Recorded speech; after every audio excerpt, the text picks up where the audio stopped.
Nini Pelet. Nini Pelet. Nini Pelet.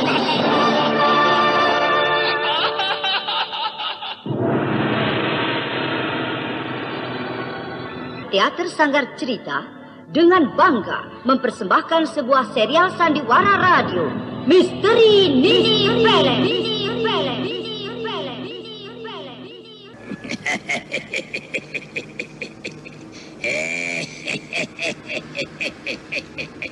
Kenapa kau heran, Nyai? Akulah Ki Jari-Jari suamimu. Tidak, kau bukan suamiku. Kau pasti setan yang menyamar suamiku. Pergi. Suamiku ada di rumah. Kau bukan Ki Jari-Jari suamiku. Pergi.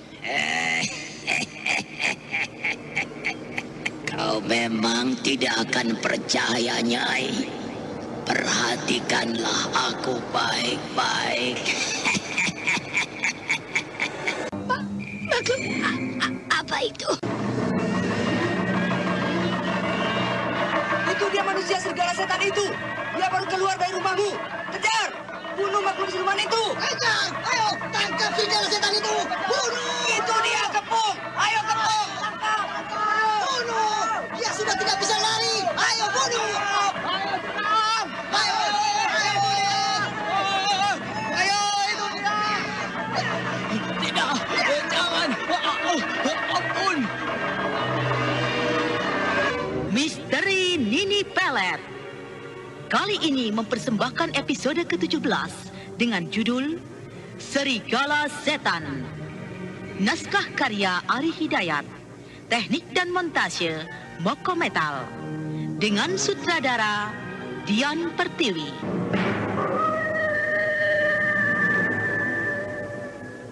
Serigala Setan. Sebuah kisah petualangan mendebarkan tentang hilangnya kembali sebelah lengan bayi Nilam Cahya yang dibawa lari seekor serigala. Di mana akhirnya serigala itu diketahui bersembunyi di sebuah rumah tua yang penuh misteri.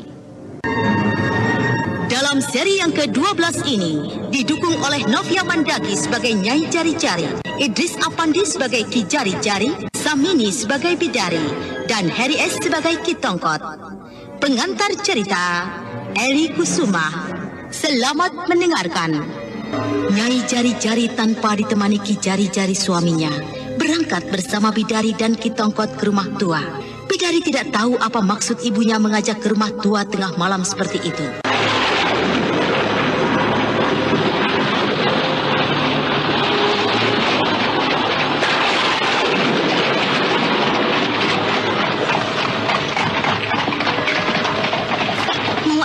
Sebenarnya tengah malam hujan begini, Bu. Ibu akan menunjukkan rumah ibu yang tidak pernah kita tempati sejak lama, Nak. Tapi kan kita masih banyak waktu. Besok bisa kan, Bu? Kenapa harus tengah malam begini? Ibu sengaja pergi tengah malam begini karena ibu tidak mau diketahui orang lain. Ibu ini aneh. Dinginnya.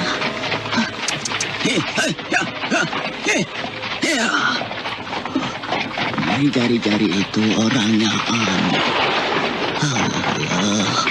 Mau apa dia bolak-balik ke rumah tua itu terus? Mana tengah malam hujan begini.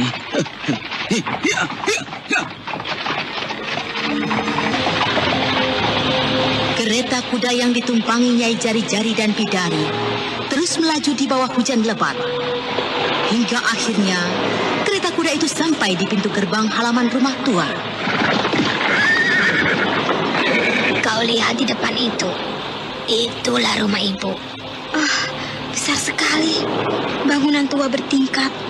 Halamannya luas. Tapi pintu halamannya tertutup, Bu. Nanti Ki Tongkot akan membuka pintu gerbang halaman itu. Ki Tongkot, buka pintu gerbangnya. Baik, Nyai. Pintu gerbang itu terbuka sendiri. Aneh.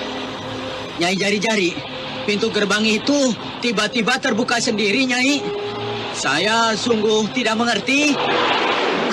Ibu, apa benar begitu? Aneh sekali kedengarannya. Sudahlah.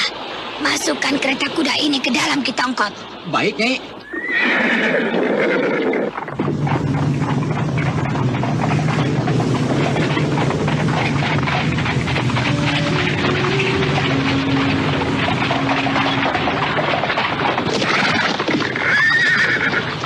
Bidari, kita sudah berada di depan rumah tua itu. Mari kita turun, Nak. Nyai, biar saya tunggu saja di sini. Dingin sekali, Bu. Kita akan masuk ke dalam rumah tua itu, Bidari.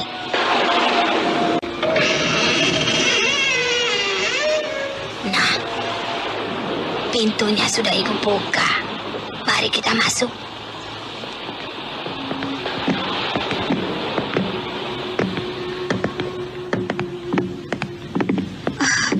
Bu, sepi sekali. Ruangan dalam rumah ini banyak sarang laba-labanya. Apakah ada yang menungguinya, Bu? Ada. Nanti kau pun akan tahu. Sekarang kita akan naik ke ruang atas. Nampaknya di ruang atas gelap sekali, Bu. Ibu akan mengambil obor itu. Nyai Jari-Jari kemudian mengambil sebuah api obor yang melekat di sudut dinding dekat tangga. Ayo Bidari, Ibu sudah membawa obor. Sekarang kita naik ke ruangan atas.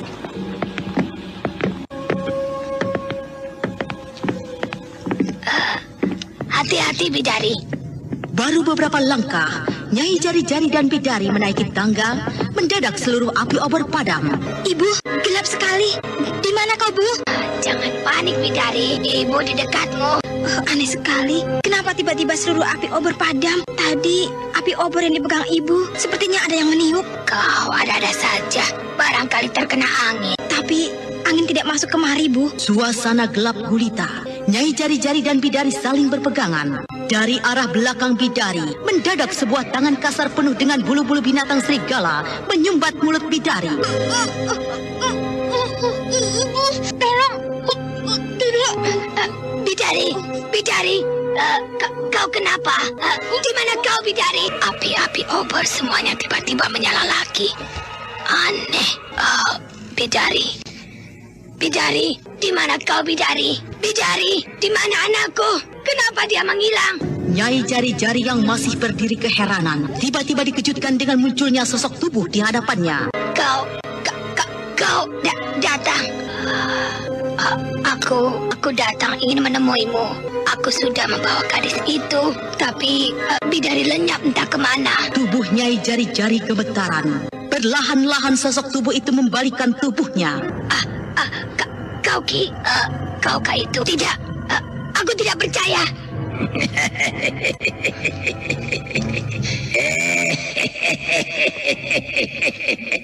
Kenapa kau heran, Nyai? Akulah Ki Jari-Jari suamimu. Tidak, kau bukan suamiku. Kau pasti setan yang menyamar suamiku. Pergi. Suamiku ada di rumah. Kau bukan Ki Jari-Jari suamiku. Pergi. Kau memang tidak akan percaya, Nyai. Perhatikanlah aku baik-baik. Tidak. Makhluk apa itu? Nyai Jari-Jari pucat. Sosok manusia berkepala serigala berdiri di hadapannya. Tangan dan kaki makhluk itu penuh bulu serigala. Mulutnya moncong dan giginya runcing. Inilah wujud asliku, Nyai. Akulah suamimu, Ki Jari-Jari. Tidak. Kau bukan suamiku. Pergi. Kau siluman serigala itu. Kau tidak mau mengakui aku sebagai suamimu, Nyai. Tapi kau memang tidak tahu siapa aku sebenarnya. Kau tidak tahu siapa Ki Jari-Jari sebenarnya. Anda sekarang masih mendengarkan Sandiwara Radio Misteri Mini Pelet di channel Memori 80. Aku sudah membawa Bidari untukmu. Aku sudah menyerahkan gadis itu di rumah tua ini. Kau bukan suamiku. Pergi. Kau masih tidak percaya aku suamimu. Tunggulah saatnya kau akan percaya kalau suamimu sebenarnya adalah siluman serigala setan.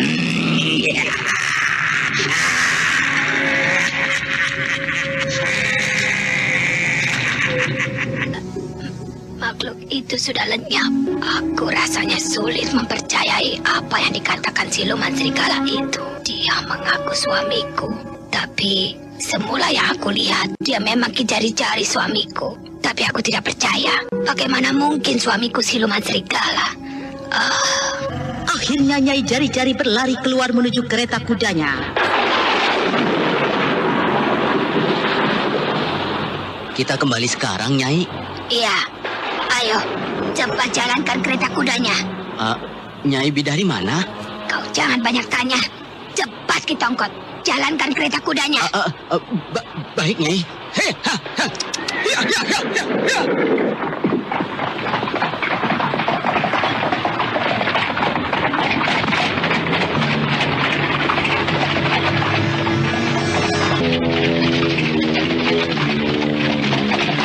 Kereta kuda yang dikemudikan Ki Tongkot terus melaju di bawah hujan lebat.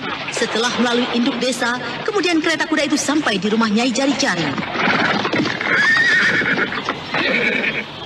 Nyai Jari-Jari turun dari dalam kereta kuda. Wanita setengah tua itu kemudian masuk ke dalam rumahnya dan dia langsung menuju ke kamarnya. Aneh.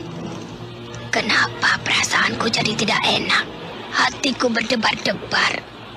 Rasanya aku ragu untuk masuk ke dalam kamarku. Apakah suamiku Ki Jari-Jari ada di kamarnya? Kenapa aku jadi sedikit percaya dengan siluman serigala yang mengaku suamiku itu? Apakah memang suamiku sebenarnya adalah siluman serigala setan? Ki, aku pulang. Bukalah pintu kamarnya.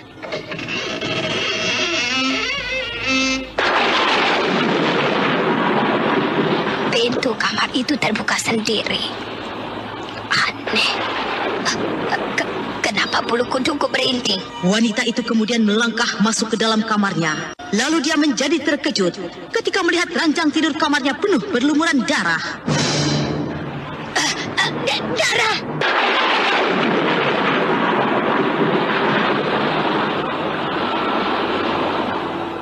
Darah apa yang melumuri ranjang tidurku itu? Di mana Ki Jari-Jari suamiku? Kenapa dia tidak ada? Aku jadi semakin curiga. Jangan-jangan suamiku benar-benar siluman serigala, seperti yang diakui siluman serigala setan yang aku temui di rumah tua itu.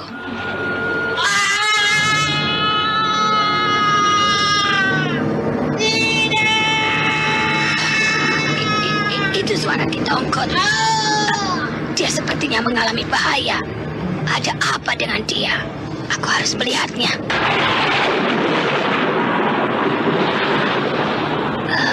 Ki Tongkot! Ki Tongkot! Di mana dia? Tadi aku dengar suara teriakannya begitu keras. Apakah dia ada di kandang kuda? Biar aku lihat ke kandang kuda.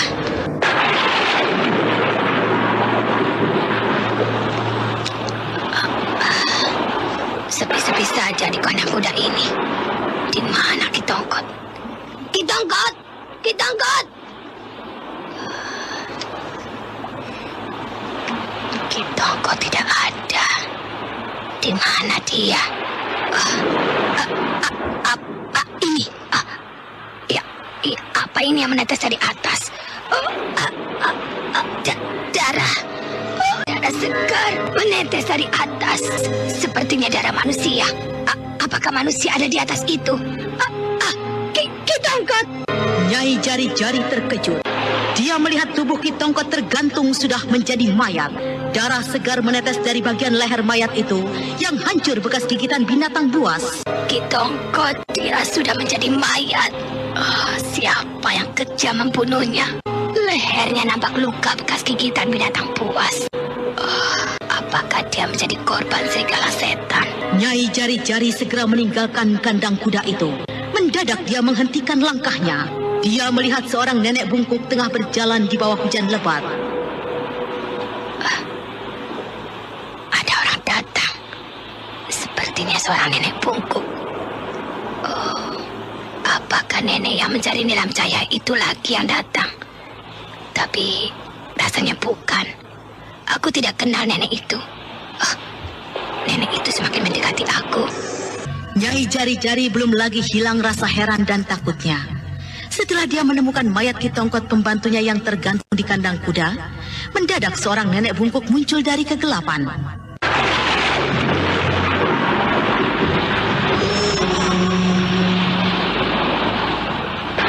Selamat malam, Nyai Jari-Jari.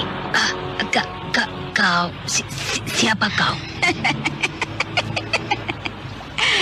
Kau pura-pura tidak kenal denganku. Kita memang lama tidak bertemu. Aku Mak Jambrong, Nyai. Kau kenal dan ingat nama itu kan? Mak Jambrong. Kau pasti tahu aku Jari-Jari. Kau jangan berpura-pura bodoh. Mentang-mentang kau sudah hidup senang. Akulah orang yang pernah membawa Bidari pergi semasa bayi. Bidari anakku, kau bohong. Kaulah yang bohong. Kau telah menipu Bidari.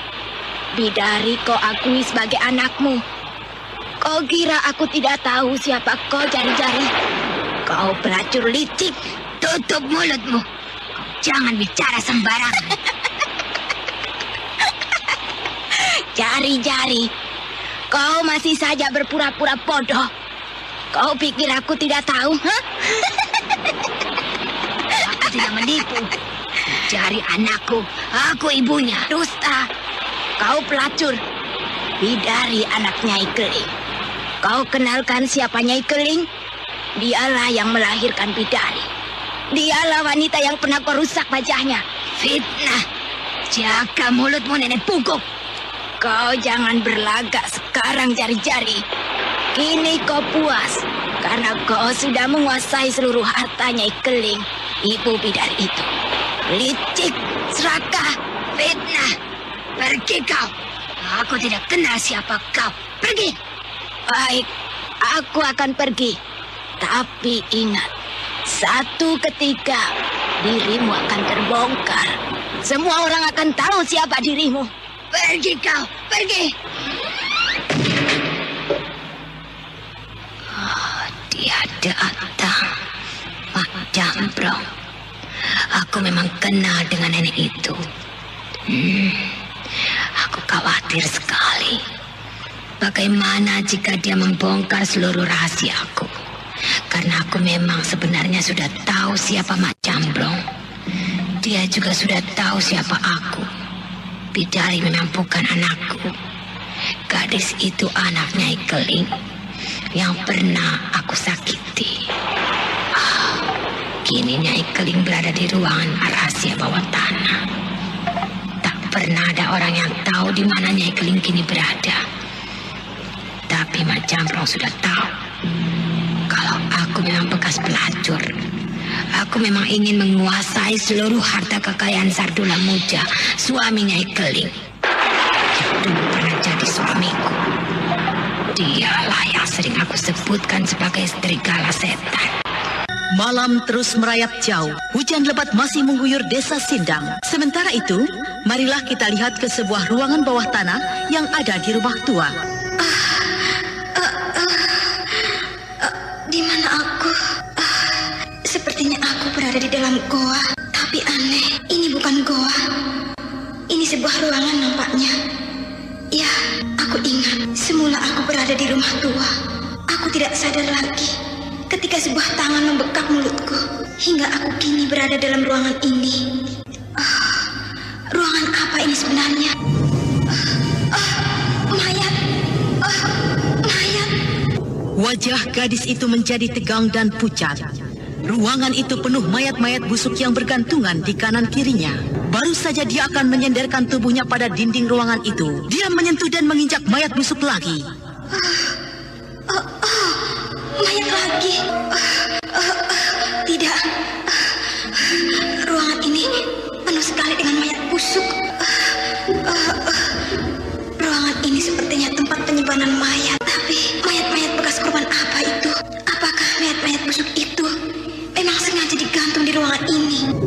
Jari mulai memberanikan diri.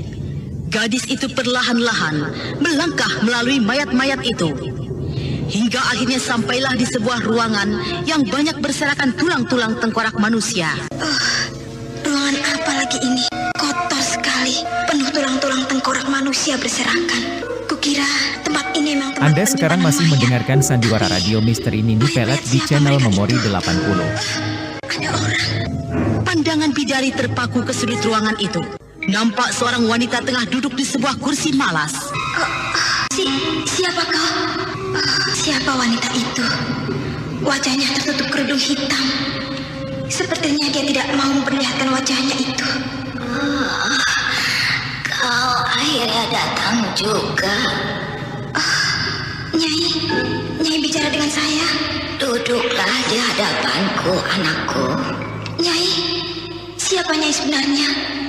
Kenapa Nyai mengaku aku Anda sekarang masih mendengarkan sandiwara radio Misteri Nini Pelet di channel Memori 80. Tapi aku tahu siapa dirimu. Tidakkah kau mau duduk di hadapanku, anakku? Nyai jangan membuat saya heran. Apa maksud Nyai mengaku saya sebagai anak Nyai?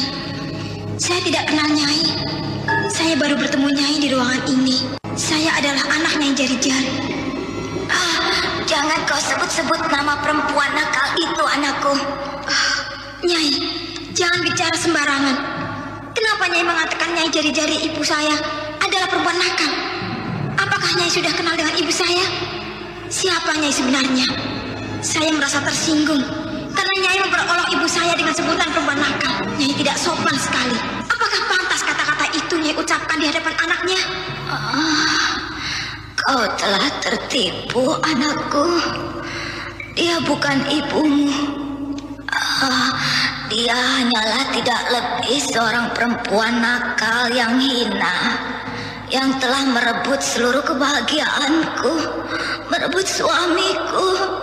Aku tahu siapa Nyai Jari-Jari itu.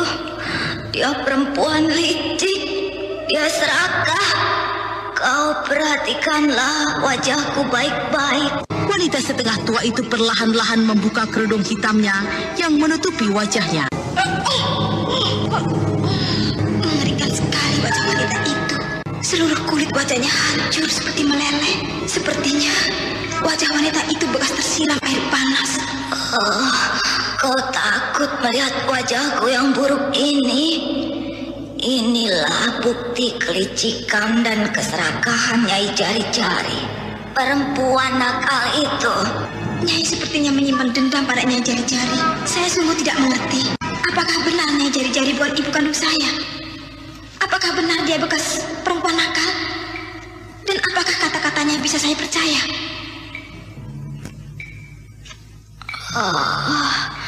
Kau patut tidak percaya dengan apa yang aku katakan, karena kau belum mengerti duduk persoalannya. Tapi aku tidak ingin kau ditipu Nyai Jari-Jari. Wanita itu adalah perempuan nakal yang licik. Dia jahat. Banyak orang menilai baik pada dia. Tapi di balik kebaikannya, Nyai Jari-Jari memiliki niat-niat yang buruk. Aku ini buktinya. Dia telah menghancurkan kebahagiaan kami. Perempuan nakal itu telah merebut suamiku. Aku diusir dari rumahku setelah dia puas menyiksaku. Menyiram wajahku dengan air yang mendidih. Sakit sekali. Beberapa tahun yang silam, aku hidup bahagia bersama suamiku. Suamiku bernama Sardula Muja. Dia seorang kepala desa yang sangat dihormati karena kebaikannya pada warga desanya. Kami tinggal di sebuah rumah besar. Tapi walau kami dikenal sebagai keluarga terkaya, kami tidak merasa bahagia karena masih ada yang kami sedihkan sejak bertahun-tahun kami nikah. Maka berceritalah wanita itu tentang masa lalunya, di mana dia pernah tinggal bersama suaminya di sebuah rumah besar, dan mereka dikenal sebagai keluarga terkaya di desanya. Kita ini sudah cukup tua, Nyai. Kenapa kau bicara begitu, Kakang? Aku pikirkan tentang keadaan kita. Kita hidup serba kecukupan. Kebahagiaan yang kita rasakan rasanya belum lengkap bagiku. Bertahun-tahun kita hidup sebagai suami istri, tapi kita belum juga dikaruniai seorang anak. Apakah selamanya kita tidak mampu mempunyai keturunan? Siapakah yang bakal menggantikan kita? Berulang kali aku merasa diriku bersalah. Aku merasakan sebagai seorang istri yang tidak punya arti apa-apa di matamu. Karena aku sadar, aku tidak bisa memberikan keturunan padamu. Aku pun ingin sekali mempunyai anak. Tapi apa yang aku harus perbuat? Seringkali aku memberikan jalan terakhir padamu, agar kau mempunyai istri lagi, agar kau bisa memiliki keturunan. Tapi kau selalu menolak. Kau tetap ingin mempunyai istri seorang. Tapi apa artinya aku kalau kita tidak bisa mewujudkan kebahagiaan yang lain? Hadirnya seorang anak. Nyai, aku tidak akan kawin lagi. Aku ini sudah cukup tua, Nyai. Aku sering berpikir, barangkali ini semua sudah takdir. Tapi apa salahnya jika kita mencoba meminta bantuan seorang dukun? Kau bisa datang menemui Mak Jambrong. Kau bisa menanyakan pada dia, Nyai. Bukankah dia seorang dukun yang sudah cukup dikenal? Barangkali saja Mak Jambrong bisa memberikan jalan keluarnya. Cobalah, Nyai, temuilah dia. Kalau itu permintaanmu, aku akan turuti. Nanti malam aku akan datang ke pondok Mak Jambrong. Ada keperluan apa malam-malam begini Nyai Keling datang menemui emak? Rasanya tumben sekali. Ada persoalan yang penting yang akan saya tanyakan pada Mak Jambrong. Saya datang ke pondok Mak ini atas permintaan suami saya. Den Sardula Muja menyuruh Nyai menemui emak. Ada persoalan apa yang ingin Nyai Keling tanyakan pada emak? Mudah-mudahan emak bisa membantu memecahkannya. Saya ingin menanyakan tentang keadaan saya, Mak. Sudah sekian tahun ini kami menjadi suami istri, tapi kami merasakan hidup kami selalu resah. Kebahagiaan yang kami rasakan rasanya belum lengkap. Kalian ini aneh. Kalian merasa kebahagiaan kalian belum lengkap. Padahal semua sudah cukup. Kalian dikenal sebagai orang terkaya di desa ini. Anda sekarang masih Kalian mendengarkan Sandiwara Radio Misteri Nini Pelet di channel Memori 80. Kami ingin mempunyai seorang anak, Mak. Itulah yang membuat kami sering menjadi resah. Sudah lama kami nikah, kami belum juga dikaruniai seorang anak. Untuk itulah saya datang menemui emak. Barangkali saja Mak Jambrong bisa mencarikan jalan keluarnya, Mak. Emak akan mencoba mencarikan jalan keluarnya. Sekarang, Nyai pulanglah dulu. Dalam beberapa hari lagi, Nyai Keling boleh datang kemari lagi. Terima kasih, Mak. Kalau begitu, saya permisi, Mak. Pagi mulai merekah. Pagi itu Mak Jambrong keluar dari pondoknya menuju ke arah tepi hutan kecil. Setelah berjalan cukup jauh, Mak Jambrong akhirnya sampai di pondok sederhana milik Mak Buyut. Oh, ada apa pagi begini kau datang, Jambrong? Ada sesuatu yang aku bicarakan padamu, Mak Buyut. Semalam, Nyai Keling, istri Den Sardula Muja datang ke pondokku. Dia ingin meminta bantuan agar aku bisa mencarikan jalan keluarnya. Mereka meminta aku untuk mencarikan jalan keluarnya, agar mereka bisa mempunyai keturunan. Nyai Keling ingin dirinya bisa melahirkan seorang anak. Cucumu terbangun, Mak Buyut? Oh iya, biasa saja. Ada ibunya di kamar. Dari dalam kamar muncul seorang wanita setengah tua, menggendong seorang bayi. Dan raut wajahnya tidak nampak berkerut. Wanita itu berdiri di muka pintu kamar sambil menenangkan bayinya. Bagaimanakah kisah selanjutnya? Nah, pendengar yang budiman, ikutilah kelanjutan sandiwara radio Misteri Nini Pelet di radio kesayangan Anda ini. Sampai jumpa.